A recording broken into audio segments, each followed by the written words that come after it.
Welcome back. Right here in Lagos, the e-callup system is generating a bit of controversy among the stakeholders. So we brought them to the table. Let's have a conversation as to why this is. So the e-callup system is supposed to manage the movement of these articulated vehicles so that there won't be congestion, some like a choke within that corridor of Lagos, where we have the refineries and the ports and all of that. It used to be very messy. Well, has that solved the problem? Not as much. But can it solve the problem? Potentially. But why is it generating controversy? That's why these guys are here. We have with us Adenka Aroyewu, is a chairman, right? National President. National President, Council of Maritime Transport Unions and Associations, COMTWA. Also, Sani Mohammed is the Secretary General Association of Maritime Truck Owners, Amato. Gentlemen, thank you so much for coming on the program. Thanks for having me. Yeah, thank you for having me. And that's where I want to start from. Why is there this controversy? What is it that you guys are looking at? I mean, the gentlemen within your association are looking at that is not sitting well with you? Yes, thank you very much. You see, globally, things are beginning to go towards less of human interference. So nobody is against electronic call-up system. But how is it administered? What is the intention? The system is, let us get it clear, that of Lekki has not commenced. They are about to commence that of Lekki.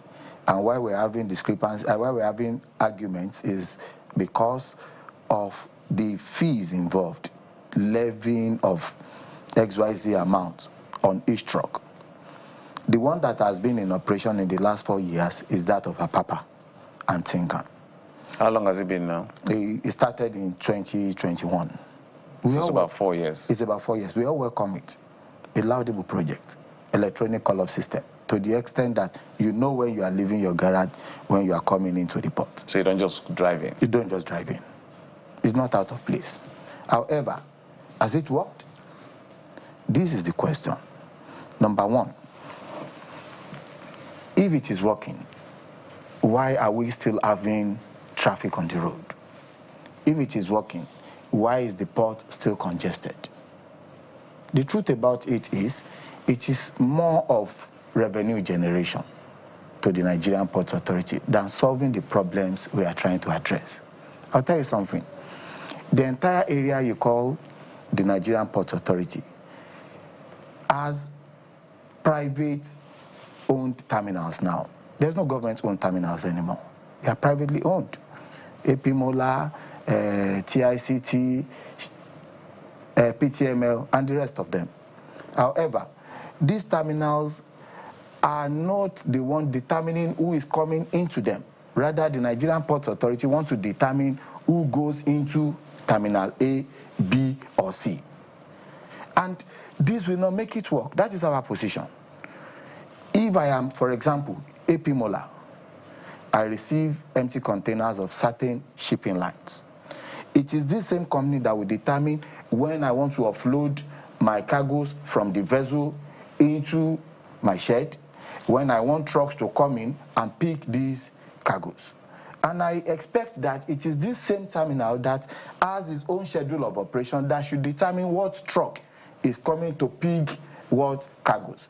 It is not that a third party like Nigerian Ports Authority will now say, whatever you are doing today, I am sending Mr. Aroyewu's truck to pick a cargo from your terminal. Does this mean the stakeholders they didn't sit with the stakeholders to this is common sense now? If it is common sense, I will say this to you without being immodest. Who are the stakeholders that are invited to this stakeholders meeting? They are selective in invitation. We have written several letters, messages to inform them, come. These are not properly arranged. I've just mentioned one, a technical error. So are you saying that it is the management of the terminals that are supposed to run the e-callup system, not the NPA? Of course. The Nigerian Port Authority, if they were running the terminals properly, it wouldn't have been concessioned.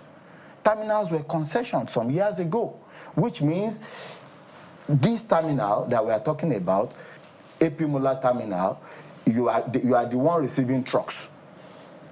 And if you are the one receiving trucks and discharging trucks, you are the one that should call truck A, B, C, and D. The clearing agents have their processes. They have done their clearing, they have paid for shipping, they have paid for terminal, they have paid for even NPA handling charges.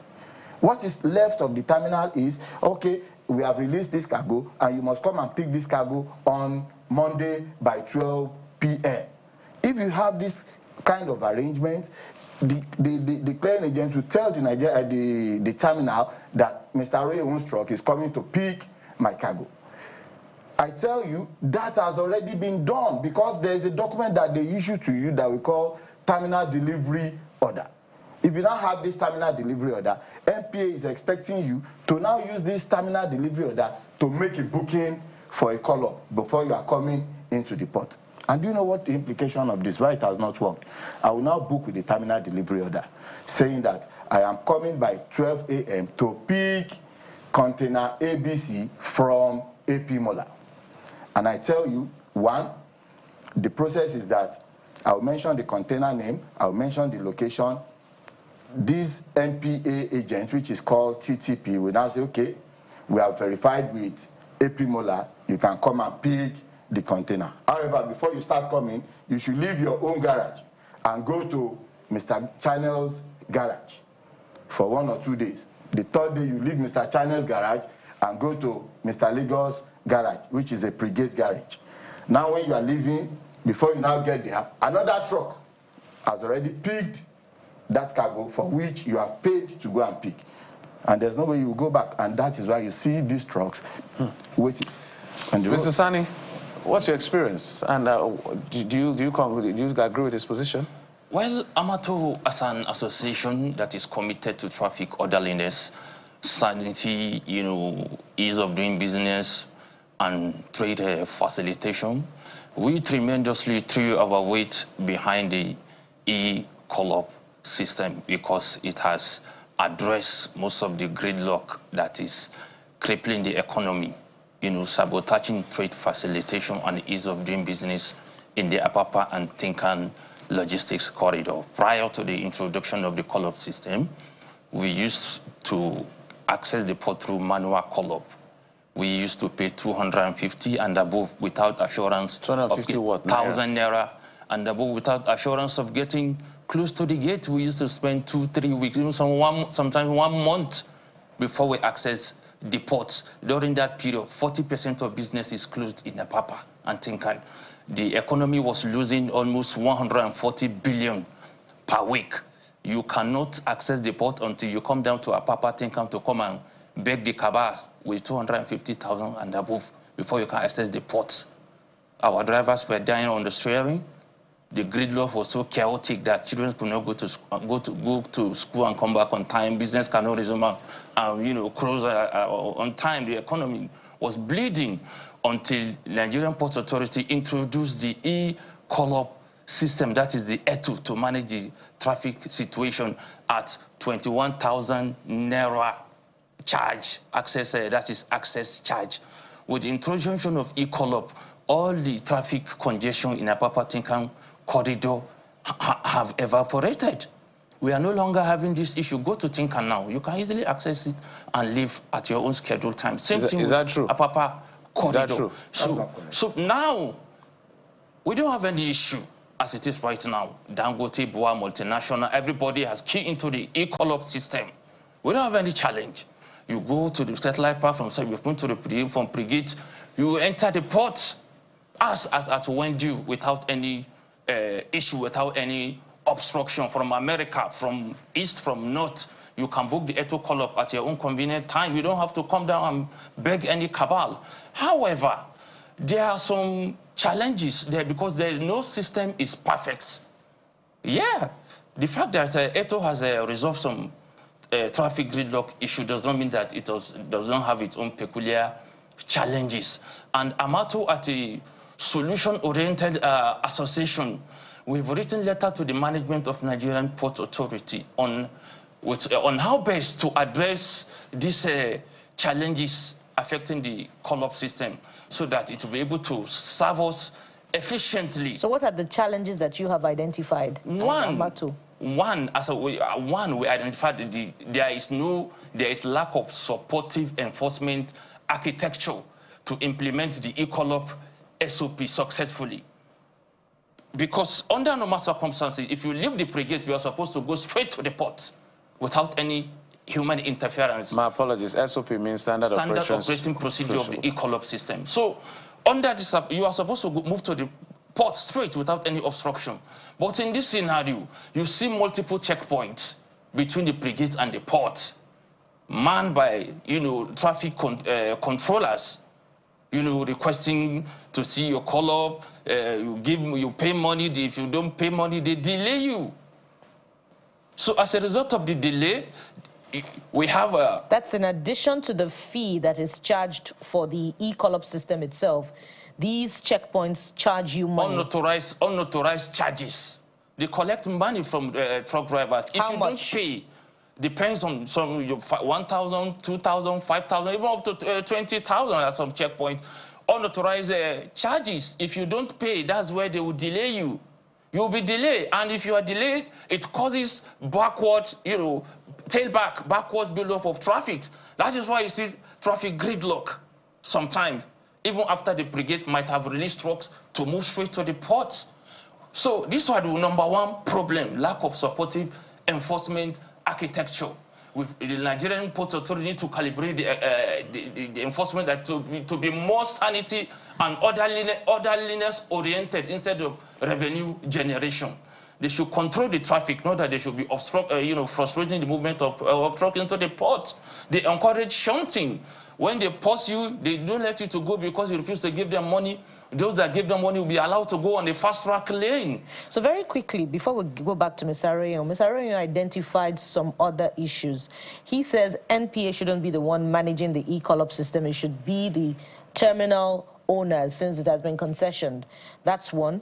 That there was no stakeholder engagement in reaching these decisions, amongst other things. I'd like you to respond to that before we go back to him. Thank you very much. The question is, we are to ask this: all this terminal, do they have truck park where truck will come and park before they enter to service them?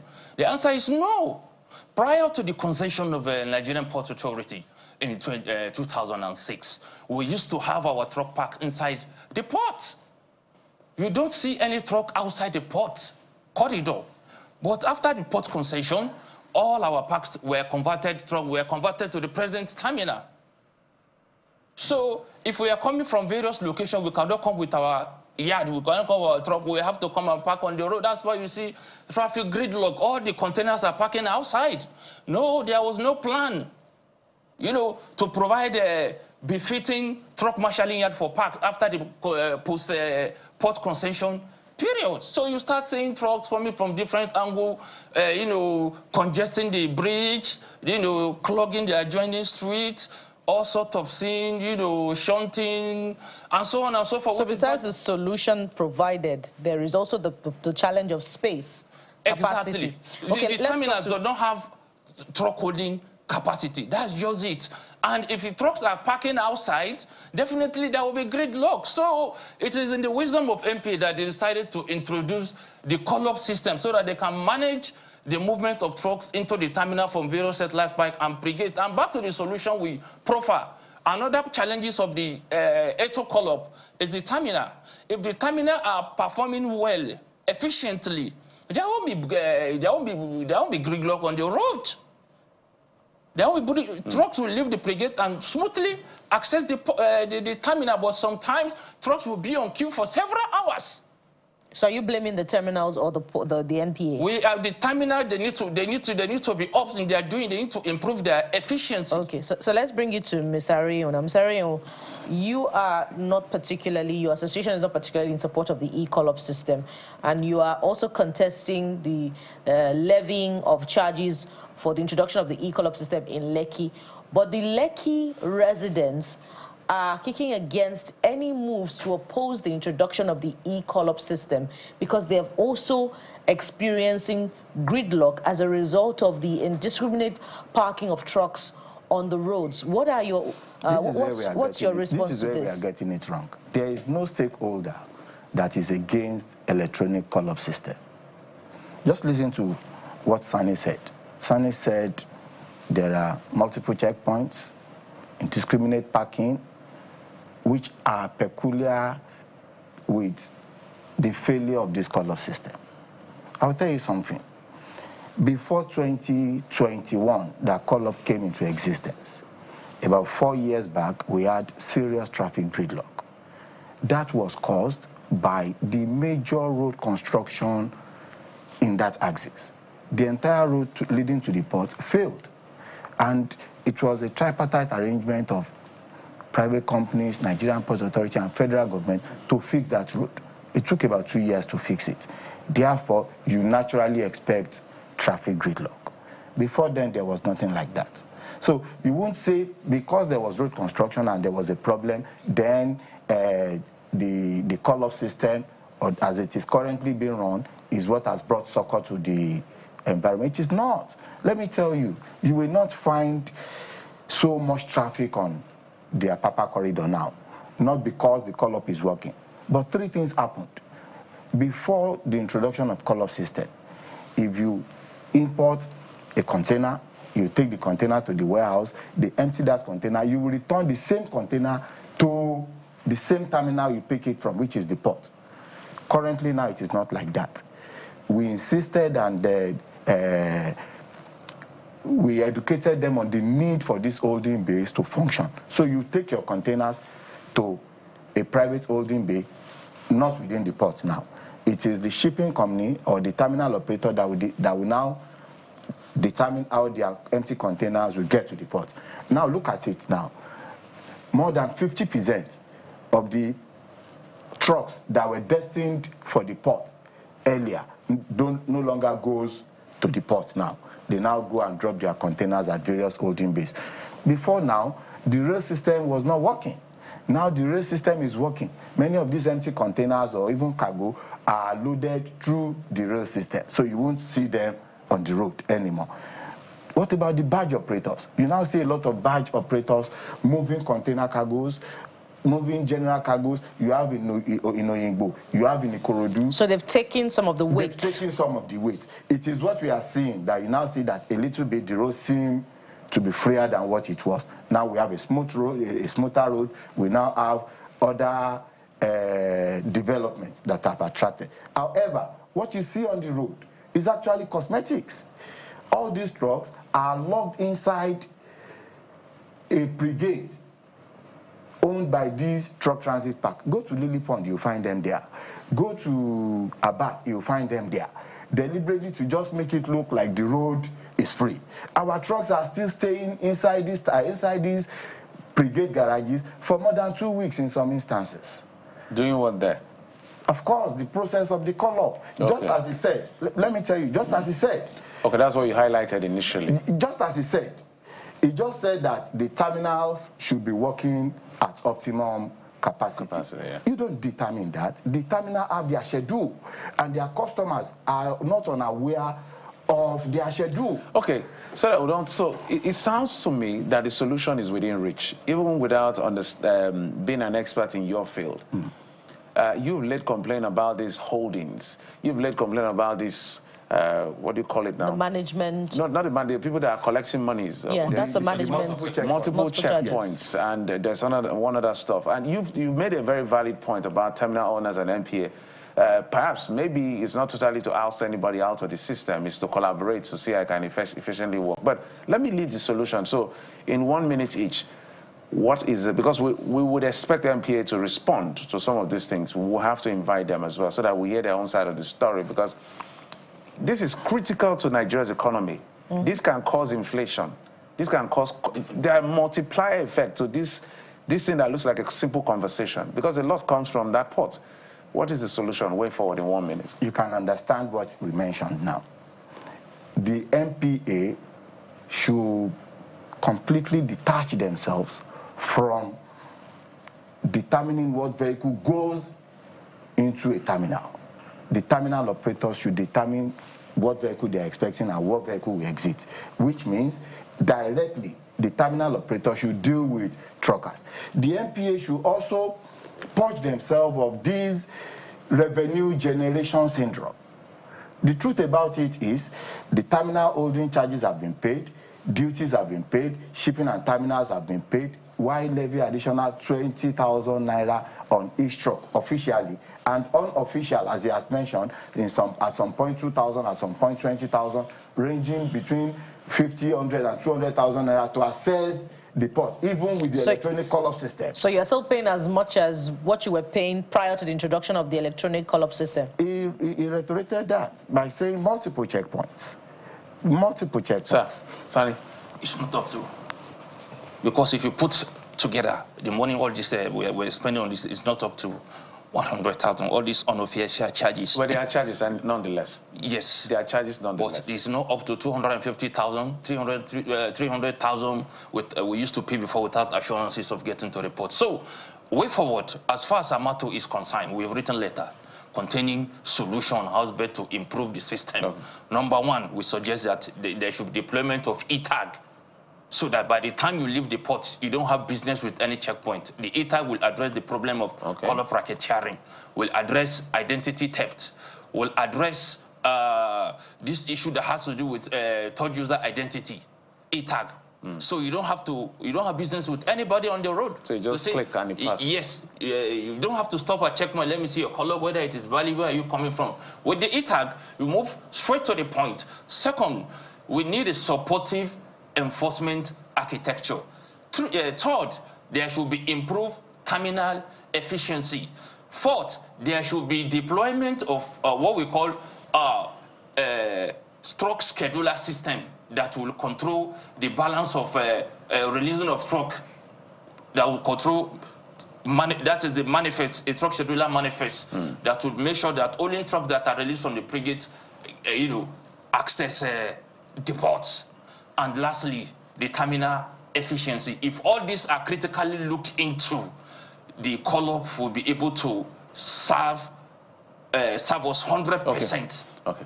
Maximum efficiency. I think from what I've listened to you, gentlemen, I'm sure the audience as well, the solution is within reach. It's just implementation. Exactly. All the gray areas of disagreement, I think it can be sorted as well. Because I'm looking at it as a consumer. Whatever is coming from that port, all of this cost element will be factored in. Whether it's 100,000 or 200,000, it's inconsequential. Definitely. If you do business, you factor in all your costs. And it affects everything. But I must thank you. National President of Council of Maritime Transport Unions and Association, Comtua Adenka Aroyo, and Mr. Sani Mohammed is the Secretary General of Association of Maritime Truck Owners, Amato. Gentlemen, we wish you the very best, and we hope that next time we're having this conversation, we'll be smiling better. You guys can smile. It's not very optimistic. Thank you very much. Thank you very much. Thank you. All right. We'll take a quick break. When we come back, Afi Douglas, musician and pastor, will be joining us right here on the program. Join us again in just a moment. We'll be right back.